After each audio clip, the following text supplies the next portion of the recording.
लेकिन दोस्तों, let's connect back to geopolitics. Geopolitics में एआई कोई एक ऐप नहीं है। एआई है पावर का इंफ्रास्ट्रक्चर। जैसे 20वीं सदी में ऑयल पावर था, 21वीं सदी में डेटा पावर है। देखिए, जब सरकार ने बोला हम एआई मिशन के लिए रफली 1 to 1.2 बिलियन डॉलर का पुश देंगे, तो बहुत लोग हंस दिए। बोले, अरे भाई, सिलिकॉन वैली में एक स्टार्टअप का वैल्यूएशन ट्रिलियन डॉलर्स में होता है। आज दुनिया का लगभग लगभग 20% डेटा भारत से जनरेट हो रहा है। कहा है, अगर दुनिया का सबसे बड़ा एआई मार्केट मेरे पास है तो मुझे पैसा लगाने की क्या जरूरत है। जियोपॉलिटिक्स का एक गोल्डन रूल है। जो रूल सेट करता है वही सिस्टम कंट्रोल करता है। मतलब हम टेक्नोलॉजी का लेबर एक्सपोर्ट कर रहे हैं। अब जरा सोचिए, जब एआई उसी इंडस्ट्री के कोर में घुस जाए, सर्विसेज से एक प्रोडक्ट बन जाए। दूसरी बात, एआई सिर्फ आईटी सेक्टर में लिमिटेड नहीं रहने वाली है। एआई हेल्थ केयर में घुस रही है, डिफेंस में है, जैसे मैंने पहले कहा, फिनेंस में है, logistics, supply chain, agriculture, education. वंदे मातरम दोस्तों। मैवरिक जियोपॉलिटिक्स के आज के सेशन में आप सबका बहुत बहुत स्वागत है। चैनल को लाइक, शेयर और सब्सक्राइब करना मत भूलिएगा, क्योंकि आज का जो टॉपिक है वो सिर्फ टेक्नोलॉजी का नहीं है। आज का टॉपिक थोड़ा बहुत पावर रिलेटेड भी है। दोस्तों, आज दुनिया आर्टिफिशियल इंटेलिजेंस की बात करती है। एआई एआई एआई, जहां जाओ आप एआई, कॉर्पोरेट्स में देखो, हर कोई एआई पे प्रेजेंटेशन बना रहा है। डिफेंस में एआई की बात हो रही है। ऑटोमोबाइल सेक्टर में एआई की बात हो रही है। कहाँ एआई की बात नहीं हो रही है? मतलब हर जगह खाली एआई है। AI is the buzzword. पर ज्यादातर लोग, आम जनता, अगर आप देखें तो वो एआई को एक ऐप की तरह देखते हैं। कोई चैट जीपीटी बोलता है, कोई इमेज जनरेटर बोलता है, कोई वीडियो टूल बोलता है। लेकिन दोस्तों, let's connect back to geopolitics. Geopolitics में एआई कोई एक ऐप नहीं है। एआई है पावर का इंफ्रास्ट्रक्चर। जैसे 20वीं सदी में ऑयल पावर था, 21वीं सदी में डेटा पावर है। और जिसके पास डेटा है, फ्यूचर उसी का है। और इसी चेसबोर्ड पर भारत ने एक ऐसा मूव चल दिया है जिसको समझने में दुनिया को थोड़ा सा वक्त लग रहा है। क्या है वो चाल? देखिए, जब सरकार ने बोला हम एआई मिशन के लिए रफली 1 to 1.2 बिलियन डॉलर का पुश देंगे, तो बहुत लोग हंस दिए। बोले, अरे भाई, सिलिकॉन वैली में एक स्टार्टअप का वैल्यूएशन ट्रिलियन डॉलर्स में होता है। तुम क्या 1 बिलियन डॉलर लगाने की बात कर रहे हो, और क्या उखाड़ लोगे 1 बिलियन डॉलर से? एआई तो अमेरिका और चाइना का गेम है, ऐसा लोगों ने कहा। और ऑनेस्टली, सरफेस पे देखो तो ये बात गलत नहीं है। Little bit true also. लेकिन जियोपॉलिटिक्स सरफेस पे नहीं चलती है दोस्तों। जियोपॉलिटिक्स फाउंडेशन पे चलती है, ईयर्स ऑफ फाउंडेशन। और ऐसा फाउंडेशन जो लोग चुपचाप उस पर काम करें, जो सरकारें चुपचाप उस फाउंडेशन को सेट करें। और मोदी जी ने वो फाउंडेशन पे खेल खेला है। एआई को चलाने के लिए तीन चीजें चाहिए: computing power, talent and data. Computing power आप खरीद सकते हो, टैलेंट आप अट्रैक्ट कर सकते हो, अट्रैक्टिव पैकेजेस देके, अट्रैक्टिव, क्या बोलते हैं उसे, अपनी policies, organisational policies, employ attractive बनाकर उसको अट्रैक्ट कर सकते हो।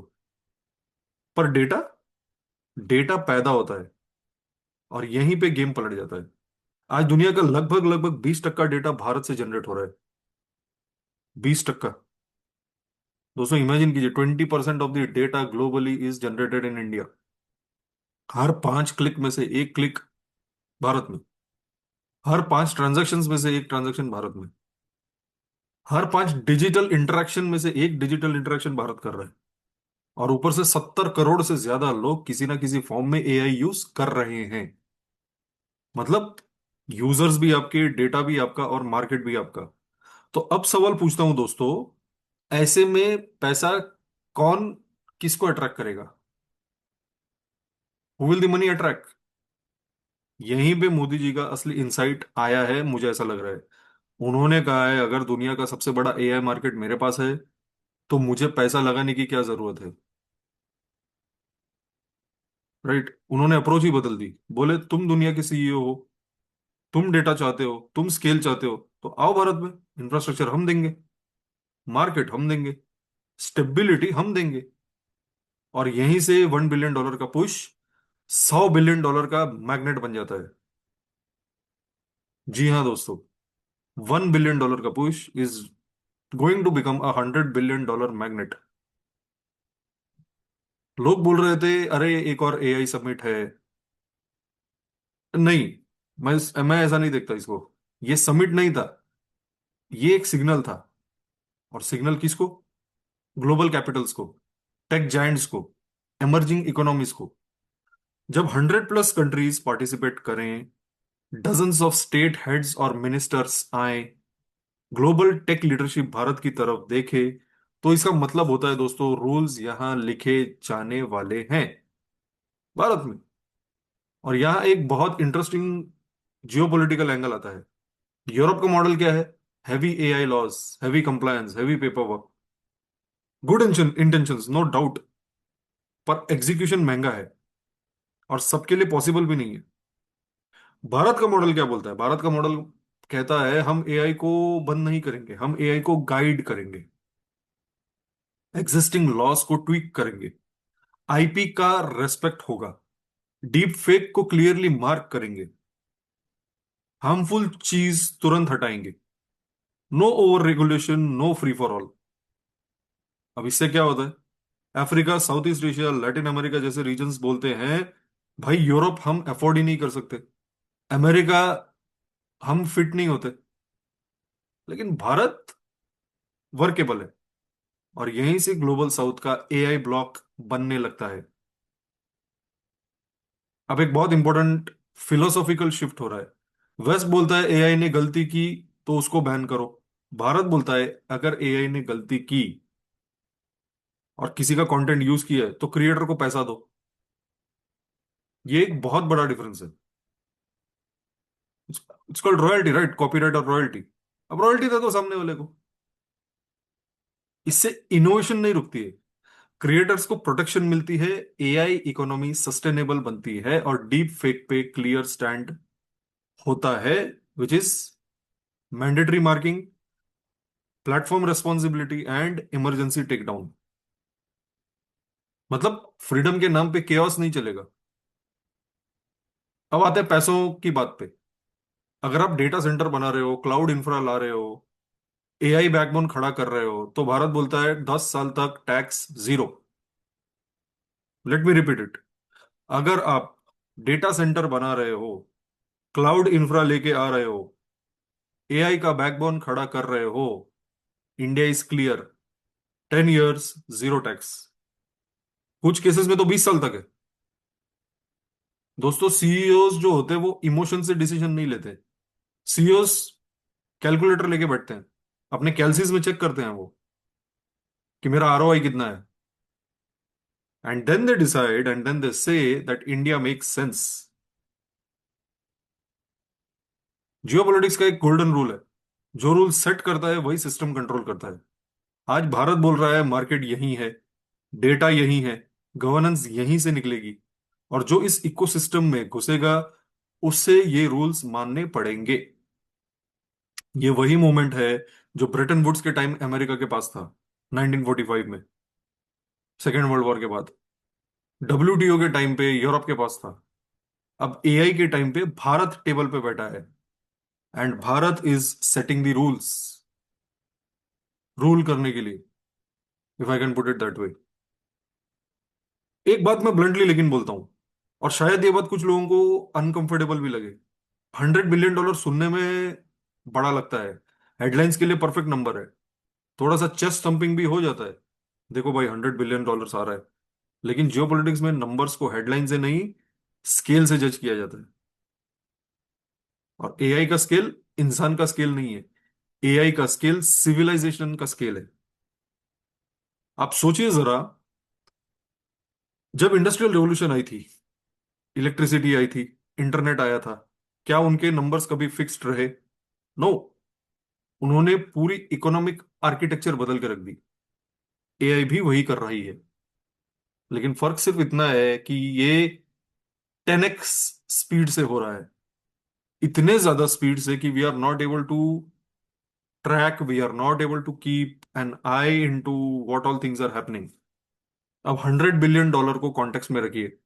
आज भारत के आईटी और आईटी एनेबल्ड सर्विसेज, उनके एक्सपोर्ट्स ही हंड्रेड्स ऑफ बिलियन डॉलर्स में, right? Likes of TCS, Infosys, HCL technologies, Wipro, tech Mahindra, ये लोग जो आईटी और आईटी एनेबल्ड सर्विसेज एक्सपोर्ट करते हैं, इनका बिलियंस में, billions of, hundreds of billions of dollars में अ, उसका रेवेन्यू है। और वो चीज किसके लिए? Coding, services, support, maintenance. मतलब हम टेक्नोलॉजी का लेबर एक्सपोर्ट कर रहे हैं। अब जरा सोचिए, जब एआई उसी इंडस्ट्री के कोर में घुस जाए, सर्विसेज से एक प्रोडक्ट बन जाए। अभी जो ये लोग सेल कर रहे थे, likes of TCS, Infosys, HCL technologies, Tech Mahindra, Wipro, these are services, right? These are IT services. अगर इनके सर्विसेज से प्रोडक्ट बने और सपोर्ट सपोर्ट से प्लेटफॉर्म बने, तो बस वैल्यू का ग्राफ क्या होगा? वैल्यू का ग्राफ विल शूट अप। और इसीलिए $100 बिलियन कोई सीलिंग नहीं है, ये सिर्फ एक एंट्री गेट है, ऊपरी परत है ये। दूसरी बात, एआई सिर्फ आईटी सेक्टर में लिमिटेड नहीं रहने वाली है। एआई हेल्थ केयर में घुस रही है, डिफेंस में है, जैसे मैंने पहले कहा, फिनेंस में है, logistics, supply chain, agriculture, education, सब जगह। ऑटोमोबाइल्स मैंने पहले कहा। मतलब जो भी सेक्टर आज जीडीपी जनरेट करता है, कल वो एआई एम्प्लीफाइड जीडीपी जनरेट करेगा। एआई को यूज करके, एआई का सपोर्ट लेके, they will 10x their business, but if rightly done. तो जब एआई हर सेक्टर को मल्टीप्लाई करेगी, तो आप एआई इन्वेस्टमेंट को आइसोलेटेड नंबर कैसे मान सकते हो? आप नहीं मान सकते। तीसरी और सबसे डेंजरस बात, आज दुनिया का प्रॉब्लम टेक्नोलॉजी नहीं है। टेक्नोलॉजी हर जगह मिल जाती है। प्रॉब्लम है रूल्स का, स्टैंडर्ड्स का, गवर्नेंस का। और यहीं पे भारत शांति से चुपचाप एक खेल जीत रहा है। जब गवर्नेंस क्लियर हो, मार्केट गारंटीड हो, इंफ्रास्ट्रक्चर रेडी हो, तो कैपिटल को सोचना ही नहीं पड़ता। कैपिटल नेचुरली फ्लो करता है। और ये कोई क्लैरिटी नहीं है, ये सीधा सीधा कैलकुलेशन है। This is a clear clear calculation. और इसीलिए मैं कहता हूं, ये सिर्फ इन्वेस्टमेंट का गेम नहीं है। ये है कि कौन स्टैंडर्ड्स लिखेगा, कौन डेटा के रूल्स सेट करेगा, कौन डिसाइड करेगा कि एआई का एथिकल बाउंड्री क्या है। उसका गेम है ये। और जो ये डिसाइड करता है, वो सिर्फ पैसा नहीं कमाता, वो पावर भी जनरेट करता है दोस्तों। इसीलिए मैंने पहले कहा, एआई पावर का इंफ्रा है। इसीलिए जब आप $100 बिलियन सुनते हो, तो उसका फाइनल डेस्टिनेशन मत समझना। उसको आपको ऐसे समझना है कि वो इकोनॉमिक हाईवे का एक पहला माइलस्टोन है। आप जब हाईवे डालते हो तो क्या डालते हो पहले? नीचे से, आप नीचे से बिल्ड करते हो, right? There are 4 5 layers, and then there is a highway जहां से ऊपर से गाड़ियां निकलती है, right? So this is the first step, economic highway. If we want to build an economic highway, this is the first step.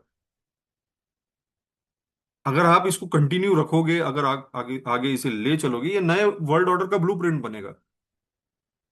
और भारत की भी एक लॉन्ग टर्म स्ट्रेटेजिक पोजीशनिंग बनेगी। एआई का पैसा सिर्फ बैलेंस शीट में नहीं दिखेगा। एआई का पैसा दिखेगा जियोपॉलिटिक्स में, अलायंसेस में, इन्फ्लुएंस में। और यहीं से क्लियर होता है, ये इन्वेस्टमेंट स्टोरी नहीं है, ये फ्यूचर इकोनॉमिक आर्किटेक्चर की स्टोरी है। तो चलिए दोस्तों, यहीं पर आज के सेशन का अंत करते हैं। चैनल को लाइक, शेयर और सब्सक्राइब जरूर कीजिए, क्योंकि आने वाले टाइम में जियोपॉलिटिक्स सिर्फ बॉर्डर की नहीं, डेटा और टेक्नोलॉजी की भी होने वाली है। जय हिंद, भारत माता की जय।